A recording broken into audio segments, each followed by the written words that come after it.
Salut tout le monde, très urgent et très incroyable. Aujourd'hui, dimanche 20 juillet 2025. Voici les surprises. L'Algérie vient de parler encore très fort. L'Algérie dit, d'après le président algérien, l'Algérie a rejeté le plan français à libérer le président déchu Mohamed Bazoum après le coup d'État au Niger. Le président algérien Abdelmadjid Tebboune a révélé que l'Algérie refusait de participer à une opération commando visant à libérer l'ancien président du Niger, Mohamed Bazoum, renversé à l'été 2023 par un coup d'État militaire. Il y a eu une offre, mais nous les Algériens, nous avons refusé. Notre refus a conduit à l'annulation de toute opération, a déclaré le président algérien Tebboune, Abdelmadjid Tebboune.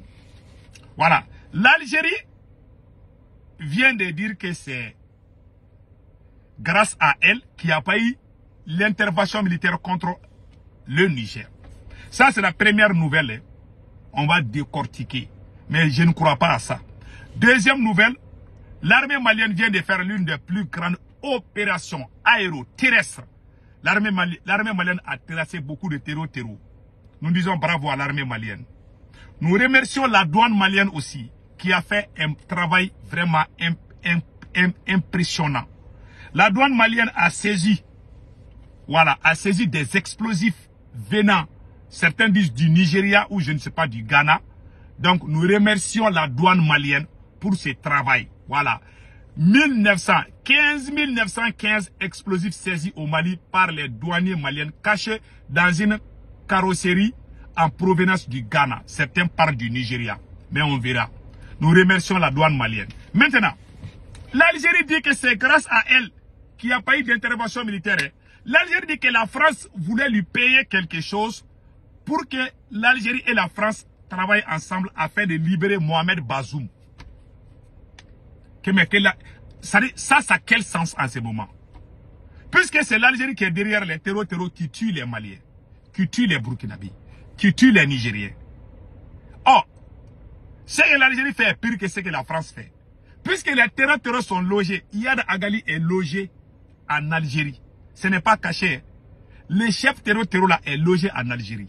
Il y a un autre chef terreau. Les chefs terreau voyagent même dans l'avion avec les ministres algériens. Vous avez vu cette photo-là? Je pense que tout le monde a vu ça là. Ouais, ce monsieur-là est un terreau. Voilà, l'ancien ministre des Affaires étrangères de l'Algérie, ils sont dans l'avion comme ça. Hein.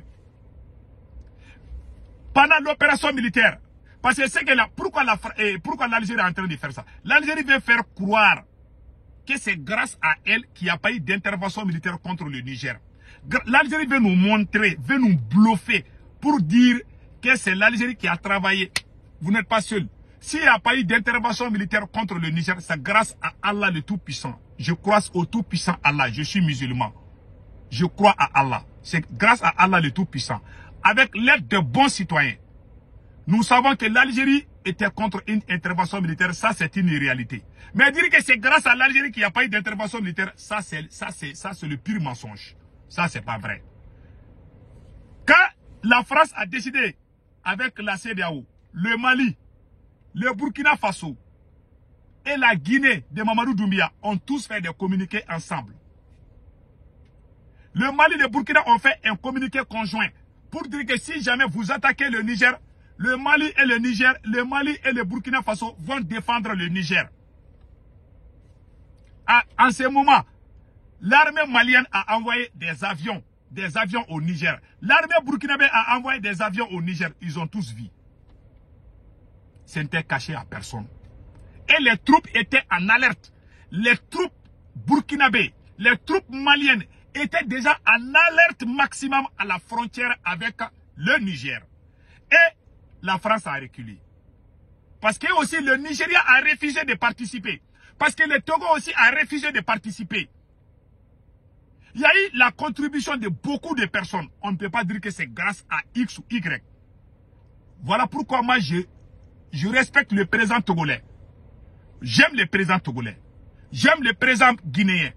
C'est dans les besoins qu'on connaît ses vrais amis. Moi, je ne suis pas ingrat. J'aime pas quelqu'un qui est ingrat.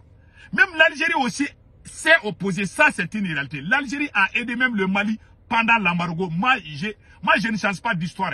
Mais moi, je n'aime pas les dirigeants algériens. Mais ce qui est la réalité, je dis la vérité. C'est ça la différence. Moi, même si je ne t'aime pas là, je ne vais pas mentir sur toi. Tout le monde sait que je n'aime pas les dirigeants algériens. Mais quand on voulait intervenir au Niger, ils ont travaillé. Ça, il faut le dire. L'Algérie a aidé le Niger. Même le Mali. Quand la CEDEAO voulait attaquer le Mali, l'Algérie est allée aux côtés du Mali. Ça, c'est une réalité. C'est des choses qui sont vraies, qu'on doit dire aussi. On ne doit pas changer d'histoire. C'est pas honnête. Voilà la vraie histoire de ces choses-là. Donc maintenant, qu'est-ce qui se passe?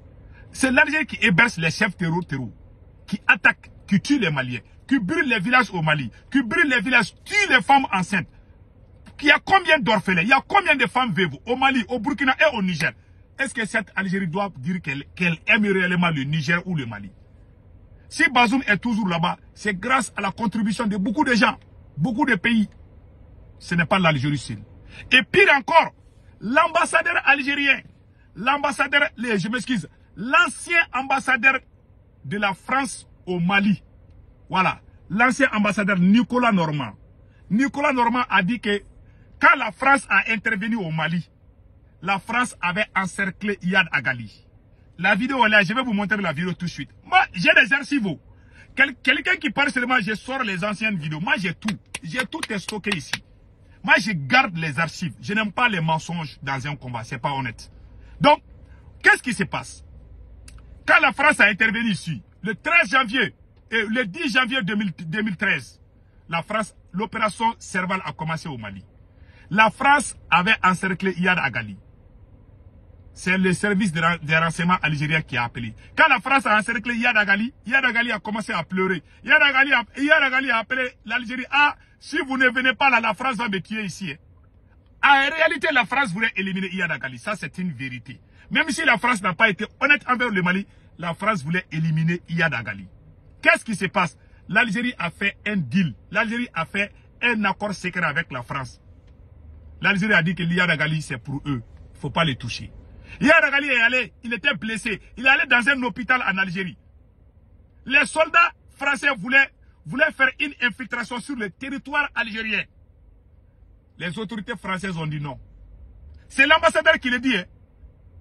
Ils ont informé l'Algérie que Iyad Agali est caché dans un hôpital. En Algérie, dans un petit village. On est en train de soigner Iyad Agali. L'Algérie dit oui, on est au courant, mais laisse-le. C'est pas moi. Hein. Tout est clair, il n'y a plus de mensonges. C'est les gens qui tuent les Burkinabés, les gens qui tuent les Maliens, les terrors qui tuent les Maliens, les Burkinabés, c'est l'Algérie qui est en train de nous tuer. Je vous dis ça aujourd'hui. Moi, je n'aime pas quelqu'un qui... Tu ne peux pas dire que tu es mon ami, tu ne peux pas dire que tu m'aimes. Moi, toi, tu armes des bandits, des vagabonds, des criminels qui viennent tuer mes parents. Tu n'es pas mon ami. L'Algérie n'est ami à personne. Je vous dis. C'est nous qui avons combattu pour que ces gens-là aient leur liberté. Quand je vois, je m'énerve quoi. Je vais vous montrer ce que l'ambassadeur Nicolas Normand a dit. Écoutons cela. Vous allez tous comprendre tout de suite. La France a informé l'Algérie que Iyad Agali se trouvait dans tel village. À un moment, il était également soigné dans un hôpital en Algérie. Et l'Algérie n'a pas réagi à cela. Voilà. Et donc, l'Algérie l'a laissé, en fait, là où il était. Vous avez entendu? Maintenant, comment ça s'est passé? Je vous laisse écouter l'intégralité de ce que Nicolas Normand. Tout le monde connaît Nicolas Normand. C'est l'ancien ambassadeur. Voilà, l'ancien ambassadeur de France au Mali. C'est lui, Nicolas Normand. Maintenant, il a même écrit un livre. Il dit que c'est l'Algérie qui est derrière les terror. Un ambassadeur n'est pas n'importe qui. Donc, cher peuple burkinabé, cher peuple nigérien, cher peuple malien, sachant que l'ennemi de l'AIS là, c'est l'Algérie. Je vous dis, hein, on doit même fermer l'air, on doit même plus faire des affaires avec eux. Je m'énerve quoi. Et regarde, mais tu peux pas tuer mes parents et dire que tu en as des amis, c'est pas possible. Combien de gens sont en train de mourir? On a perdu combien de soldats? On a perdu combien de gens? Et regardez, les gens sont en train de mourir chaque jour. Les villages sont brûlés. Voilà un voisin nuisible qui nous fatigue. Et regardez ça ici. Instance du pouvoir, j'aurais peut-être préféré que la France attaque Iyad Agali en Algérie et le tue une fois pour toutes, mais on n'a pas osé le faire. Voilà, c'est un fait. Parce qu'il était en Algérie. Mais il n'y a même pas eu de tentative de coopération militaire, coopération de renseignement avec l'Algérie pour pouvoir l'isoler ou même le mettre à la disposition du renseignement algérien. Si, Elijah, pour répondre à votre question, d'après ce que je sais, parce qu'évidemment ces choses-là ne sont pas beaucoup rendues publiques, mais d'après ce que des militaires français m'ont dit, la France a informé l'Algérie que Yad Ghali se trouvait dans tel village. À un moment, il était également soigné dans un hôpital en Algérie. Et l'Algérie n'a pas réagi à cela. Voilà. Et donc l'Algérie l'a laissé en fait là où il était. Donc vous avez tous vu maintenant. Pourquoi la France n'a pas réagi? Voici les raisons secrètes. Oui, la France ne voulait pas faire des attaques en Algérie parce que il n'y avait pas d'entente suffisante entre la France et l'Algérie à ce sujet. Il n'était pas possible pour l'armée française de faire... les Américains, vous savez, ils ont tué Ben Laden au Pakistan et sans demander l'autorisation du Pakistan. Donc c'est une violation de la souveraineté du Pakistan pour pouvoir tuer Ben Laden. Il faut reconnaître que la diplomatie française est plus timide, plus peureuse si on veut, et n'a pas osé faire ce que les Américains ont fait au Pakistan. Voilà. C'est un fait. Alors moi j'étais pas dans les instances du pouvoir. J'aurais peut-être préféré que la France attaque Yad Ghali en Algérie et le tue une fois pour toutes, mais on n'a pas osé le faire. Voilà, c'est un fait. Voilà. Ils n'ont pas osé le faire parce qu'ils ne veulent pas faire comme les Américains l'ont fait. Ils n'ont pas tout dit parce qu'ils se sont mis d'accord. L'Algérie laisse son espace aérien à la France. Voilà, tout est là maintenant et tout est clair maintenant. Donc, notre ennemi là, c'est l'Algérie qui est en train de nous tuer. C'est là qui nous tue là, c'est l'Algérie qui est derrière eux. En bon entendeur sali. Donc tout le monde connaît la réalité. Moi, c'est des anciens trucs que moi je gagne. Moi je garde. J'ai des anciennes vidéos, j'ai des des vidéos qui datent il y a plus de 15 ans. J'ai ça. Moi je garde parce que c'est des archives. Ça sert à quelque chose un jour. Même quand la France, et puis ça ce n'est pas la première fois que ce genre de choses se passent. La France a toujours été du mauvais côté. Toujours au côté du mauvais côté. Et regardez ce que la France nous a fait aussi. Et regardez ça là aussi. Là. Ça là aussi c'est différent. Oui, ils ont été proches des djihadistes, ils recrutent des enfants soldats selon l'ONU, mais la France va accepter l'aide proposée par le MNLA, sans le dire officiellement à ce moment-là, au titre d'un vieux dicton, les ennemis de mes ennemis sont mes amis. Écoutez bien, hein, il faut bien écouter ça là. Le MNLA propose d'aider les Français, mais il pose une condition. L'armée malienne ne doit pas entrer dans Kidal. Les Français doivent venir seuls. À l'ambassade à Bamako, Christian Rouillet est catégorique. Il ne faut pas se compromettre avec les rebelles Touaregs. Pour nous, la principale menace est AQMI et la mouvance djihadiste. Et pour les Maliens, c'est le MNLA qui est la première menace. Pourquoi? Parce que c'est le MNLA qui a lancé l'offensive et c'est le MNLA qui conteste l'unité du Mali. Donc c'est ce que j'essaye d'expliquer à Paris en disant attention, il faut éviter de se compromettre avec le MNLA. Mais le Quai d'Orsay passe outre les recommandations de l'ambassadeur. Les choses ne peuvent pas toujours être d'une impunité absolue. Bon, ce qui est des mouvements terroristes, nous refusons de travailler avec eux. Mais il y a des personnes qui sont dans une situation un peu intermédiaire, et là, le rôle de nos services, c'est d'essayer de les amener du bon côté. Quelques semaines après la reprise de Kidal, l'ambassadeur Christian Rouillet, qui s'est publiquement opposé à la collaboration avec les rebelles Touaregs, sera démis de ses fonctions. Vous avez vu? Ça, c'est deux ambassadeurs différents.